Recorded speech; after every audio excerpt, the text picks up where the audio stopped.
이게 집값이 오르는 원리잖아요. 폭등은 안 되겠지만 최소한 강보합은 될 거라는 거죠. 길게 보면 계속 공급이 부족하기 때문에 특히 서울, 수도권 꾸준히 오를 거다. 아파트는 망고쌤.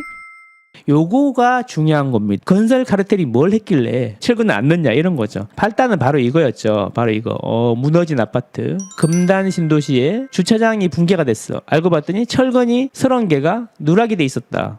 이런 이야기였던 거죠. 조사를 해보니까 철근을 넣어야 되는데 철근을 안 넣었다는 거죠. 그렇게 해서 요 일이 터지고 나서 이제 국토부에서 LH 전수조사를 했더니 15개 아파트에서 철근이 무더기 누락이 됐다. 이런 이야기입니다. 그래서 건설 카르텔 이야기가 나오는데 어쨌든 무량판 구조 91개 단지 전수조사. 근데 요 구조로 되어 있던 게 우리가 작년 1월에 무너졌던 화정 아이파크였다는 거예요. 근데 무량판 구조가 원래 설계대로만 잘 되면 뭐 괜찮다고 하더라고. 안 무너지는데 이게 문제였다는 거죠. 근데 건설 카르텔이 왜 나오냐 봤더니 철근 누락 19개 단지의 설계사 중 13곳이 LH에서 퇴직한 사람이 근무했다는 거죠. 그러니까 요거를 뭐냐면 전관예우처럼 전관업체라고 표현을 했더라고요. 그러니까 무슨 이야기냐면 철근이 누락된 원인이 대부분 설계 오류로 설계 오류.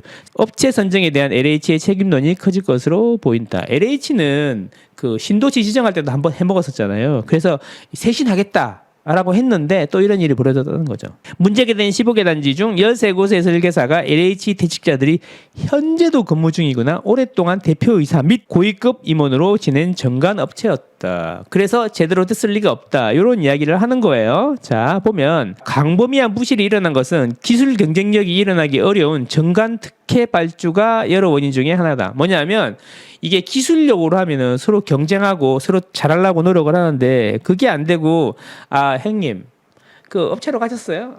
그래서 좀 도와드려요? 예전에 우리 LH에 계셨는데 좀 도와드려야지. 이런 게 있었던 거 아니냐 이런 이야기죠. 그러니까 기술력보다는 로비로 했다 이런 거죠. 설계나 감리 등 용역 입찰이 들어가면 심사위원들에 대한 로비가 전방위적으로 들어간다. 그래서 LH 발주공사의 LH 전직 직원들이 영업을 뛰면 경쟁에서 유리하다. 그거 보는 것이 일반적인 업계 시각이다.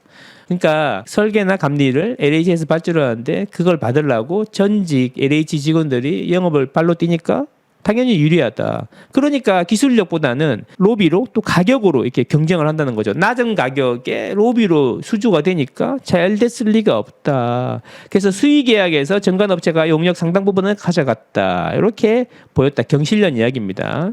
실제 현장에서 초기 오류를 검토하는 과정에 잡아내지 못한 것으로 보인다. 보면 그래서 설계 전체의 단가가 너무 낮아서 충분한 인력을 쓰지 못하기 때문이다. 자, 이게 문제라는 거죠. 저가로 수주를 하니까 기술력보다는 저가로 수주를 하니까 어떻게 돼요? 표준형 건축비로 LH가 발주를 하는데 자체가 낮아 설계나 구조 설계가 너무 적은 돈으로 운영되다 보니까 2명이 할 일을 1명이 처리하고 부실한 업무 처리가 생길 수밖에 없는 구조였다. 이런 거죠. 그래서 이게 이권 카르텔이 형성됐다. 전관업체 카르텔이 형성됐고 이게 국토부에서 원희룡 장관이 이야기하는 카르텔을 끊겠다라고 이야기하는 게 이런 거였다라는 거죠. 그래서 갑자기 왜 카르텔 이야기가 나오나 했더니 이런 연유였다. 그간 수차례 진행된 내외부 조사에서 전관 의혹 관련 부정행위 처분 사례가 없었다. LH의 보도자료입니다. 보도자료. LH 측의 주장이라는 거, 주장. 2021년 LH 혁신방안 이해충돌 방지법 시행 이후 용역업체 선정할 때 100% 외부위원으로 구성했다라는 거다. 그 전에 발주된 거다라고 보는 것도 일리가 있네요. 지금 2023년이니까 설계되고 이제 시공 들어가려면 보통 3년 걸리니까 그러면 2020 요 이전에 그랬던 것이다. 그래서 오래된 카르텔이 있었는데 이거를 이제 깨겠다. 이런 이야기라고 합니다. 자, 그래서 문제는 여기서 끝난 게 아니에요. LH 거 조사해봤는데 야, LH만 그렇겠어? 민간업체는 어떻겠어? 이런 의문이 생긴 거죠. 그래서 국토부에서 민간업체를 전수조사했다. 무량판 구조로 된 것들 해봤는데 전수조사 293개 민간아파트 중 일부는 주구동에 무량판을 채택했는데 무량판으로 되어 있는 거를 전수조사해봐라. 그랬더니 3개월 정도 걸릴 거고 조사 대상 64%는 이미 입주했다. 와, 들어가 살고 있다. 와, 불안하겠다. 그래서 조사를 해봐야죠. 물론 무량판이 다 무너지는 게 아니에요. 우연일 수도 있죠. 무량판이 다 무너지는 게 아닌데 어쨌든 삼풍백화점도 무량판이었고 금단의 GS가 지정한 것도 무량판이었고 하정 아이파크도 무량판이었다. 어쨌든 3개월 정도 걸리면 다 나온다. 민간 아파트 명단을 공개할 거냐 이게 중요한데 집값 떨어질 거 아니에요. 그래서 주민 반발은 예상을 해야 된다. 근데 주민들한테 알려줘야 되는 거 아닌가? 그러면 다 소문 나겠죠. 이게 하정 아이파크잖아요. 주르륵 무너진 거죠. 이런 구조다. 그래서 민간 아파트로 넘어갔다 이런 거죠. 그런데 문제는 결국에는 이게 왜 무량판으로 했느냐 이런 문제가 있는데 이 무량판이 중간에 대들보라든지 벽이 많이 없기 때문에 시공을 빨리 할 수 있대요. 그래서 무량판을 많이 쓴다는 거예요. 어떻게 보면은 공사비가 조금 덜 들겠죠?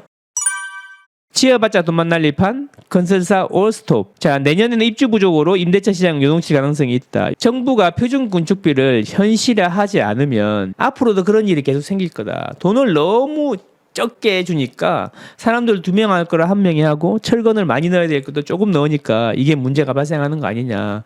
그래서 표준 건축비에서 더 안 빼주니까 더 안 올려주니까 시공비 올라가고 다 이러는데 사람 줄이고 자재 줄여가지고 한 거 아니냐. 그래서 설계에서도 줄이고 설계부터 빠져 있고 시공 단계에서도 빠지고 이렇게 되는 거 아니냐. 그러니까 표준 건축비를 좀 올려라. 그러니까 제대로 짓고 제대로 받고 싶은데 제대로 지으면 미친다는 거죠. 그래서 대충 할 수밖에 없는 원천적으로 그렇게 할 수밖에 없는 구조다 이런 거죠. 정부에서 발주한 거는 그렇다. 표준 건축비. 자, 그래서 공공분양 발주공사에 적용되고 있는데 표준 건축비가 현실화돼야 민간 건설사들이 공급에 나설 수 있을 것이다. 이제부터 LH에서 발주하는 거는 계속 표준 건축비를 하면 안 들어갈 거다 이런 거죠. 지어봤자 손해고 괜히 무너지고 욕만 먹는다 이런 이야기죠.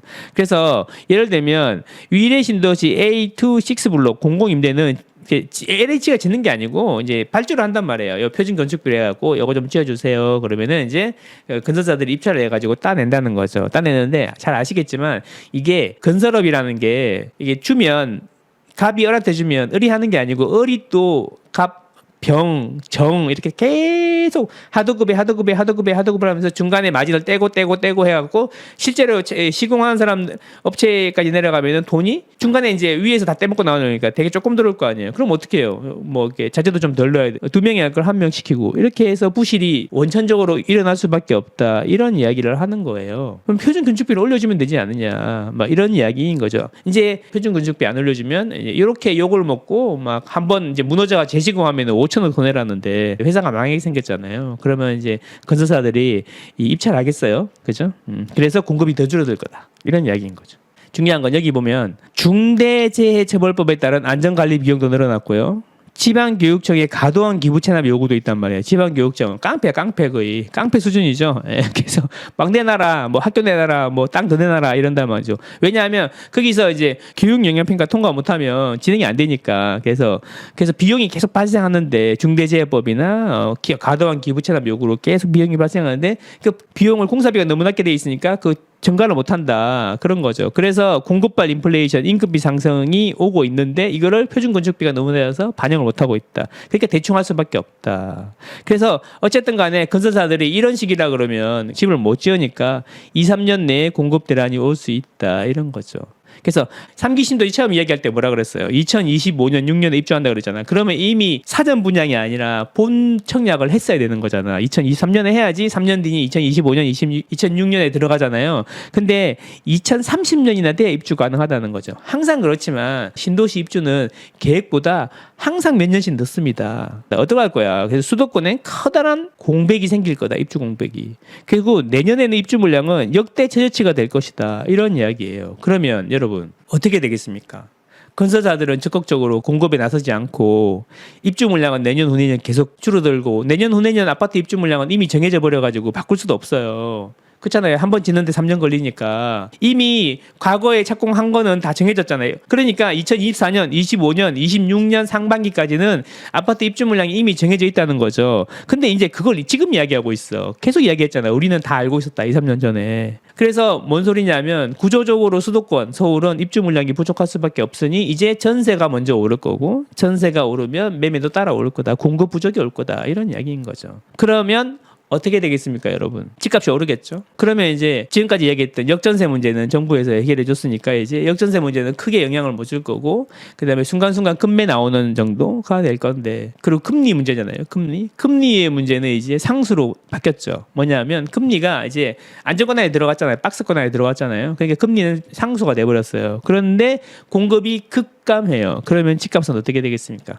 집값은 안 오더라도 전세나 월세가 오를 겁니다. 전세가 월세가 올라서 전세가율이 차오르면 이런 거죠. 10억짜리 집에 5억 전세 살았는데 지금 전세가율이 50% 정도 되니까 5억 전세 살았는데 시간이 지나니까 7억 8억 달래요. 그러면 생각을 하겠죠. 7억 8억 달라고 그런다고? 그러면 굳이 전세 줄 받아갖고 들어가야 되나? 그냥 애들도 키우고 오래 살아야 되는데 집 하나 사버릴까? 대출도 잘 되는데 이렇게 되는 거죠. 그래서 임대 수요가 매매 수요로 돌아서게 되는 겁니다. 그러면 전세가 오르고 전세가 계속 올라서 전세가율이 올라가면 임대 수요가 매매 수요로 전환이 되면서 아파트 매매값이 또다시 오르게 된다는 거죠.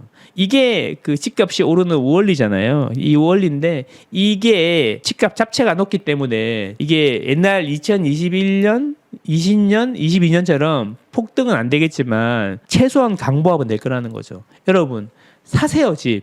실수요자들은 집 사십시오. 그리고 길게 보세요. 10년, 20년 보면 집은 올라 있을 겁니다. 그런 거잖아요. 그리고 단기적으로 보면은 강보합이겠지만 길게 보면 계속 공급이 부족하기 때문에 특히 서울, 수도권 꾸준히 오를 거다. 우상향할 거다. 이런 이야기죠. 저는 여러분과 여러분 가족의 행복을 응원합니다. 날 더운데 건강 조심하세요.